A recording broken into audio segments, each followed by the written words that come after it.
Hello, मी सुप्रिया सुप्रियाज किचनमध्ये तुमचं मनापासून स्वागत आहे. तर आज आपल्याला बनवायची आहे झणझणीत अशी कोल्हापुरी मिसळ. त्याकरता मी साहित्य घेतलेलं आहे फरसाण, शेवचिवडा, बारीक शेव, मटकी जी मोड आलेली आहे. इकडे वाळलेला मसाला घेतलेला आहे, लसणाच्या पाकळ्या, तीळ, खोबरं, ओलं खोबरं, चटणी, मीठ, हळद, जिरं, मोहरी, बारीक चिरलेला कांदा, टोमॅटो, कोथिंबीर, उकडलेला बटाटा आणि एव्हरेजचा माझा स्पेशल मसाला.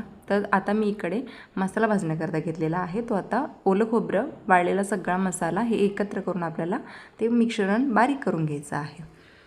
ओलं खोबरंसुद्धा असं कढईमध्ये छानसं भाजून घ्यायचं वाळलेल्या मसाल्यासोबत आणि ते एकत्र करून आपल्याला ते बारीक करून घ्यायचं आहे. इकडे मी घेतलेलं आहे बघा मिक्सरवरती बारीक करून. आता मी इकडे तेल तापत ठेवलेलं आहे. मिसळ करताना थोडंसं एक्स्ट्राचं तेल घातलेलं चांगलं असतं, कारण मग छानसा कट येतो. त्यासाठी मी आता जिरं मोहरीची फोडणी दिलेली आहे. मोहरी चांगली तडतडली की त्याच्यामध्ये आपण बारीक चिरलेला कांदा घालायचा आहे. कांदा छान सोनेरी रंग येईपर्यंत चांगला परतवायचा आहे. इकडे मी हलवते बघा. आता छान सोनेरी रंग आल्यानंतर त्याच्यामध्ये मग आपल्याला बारीक चिरलेला टोमॅटो घालायचा आहे.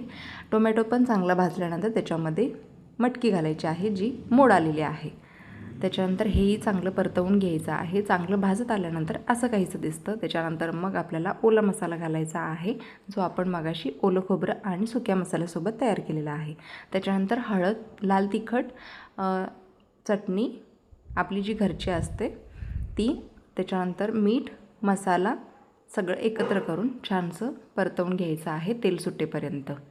जोपर्यंत तेल सुटत नाही तोपर्यंत हे आपल्याला हलवत राहायचं आहे. त्याच्यानंतर मी थोडासा एव्हरेजचा माझा स्पेशल मसाला घातलेला आहे. त्याच्यानंतर उकळलेलं गरम पाणी आपण त्याच्यामध्ये थोडं थोडं करून ॲड करणार आहोत. एकदम घालायचं नाही, थोडं थोडं करून ह्याला उकळी आणायची आहे. आता मी वरून ह्याच्यावरती कोथिंबीर घालते आणि कोथिंबीर घातल्यानंतर अजून थोडंसं पाणी घालून मिसळ आपली छानशी उकळी द्यायला ठेवून देते.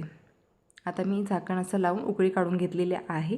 आता मी इकडे मिसळ तयार करून घेते. असा बारीक आपण हाताने कुस्करायचा फरसाण. त्याच्यानंतर त्याच्यावरती शेवचिवडा घालायचा आहे. शेवचिवड्याशिवाय मिसळ तर अपुरीच असते, म्हणून शेवचिवडा, थोडंसं शेवचिवडा. त्याच्यानंतर आपण उकडलेला बटाटा आहे तो बारीक कुस्करून त्याच्यावरती घालायचा. मग बारीक चिरलेला कांदा, कोथिंबीर आणि मग आपण जी मटकी आहे त्या मटकीच्या रश्श्यामध्ये ती मटकी घालायची आहे आणि वरून हा सार घालायचा आहे मिसळचा. आता बारीक शेव आणि त्यासोबत थोडंसं दही तुम्हाला आवडत असेल तर, आणि त्याच्यासोबत आपली कोल्हापुरी पाव जे आपण ब्रेड म्हणतो. तर मस्त अशी कोल्हापुरी झणझणीत मिसळ तयार आहे. व्हिडिओ आवडला असेल तर एक लाईक नक्की करा. बाय.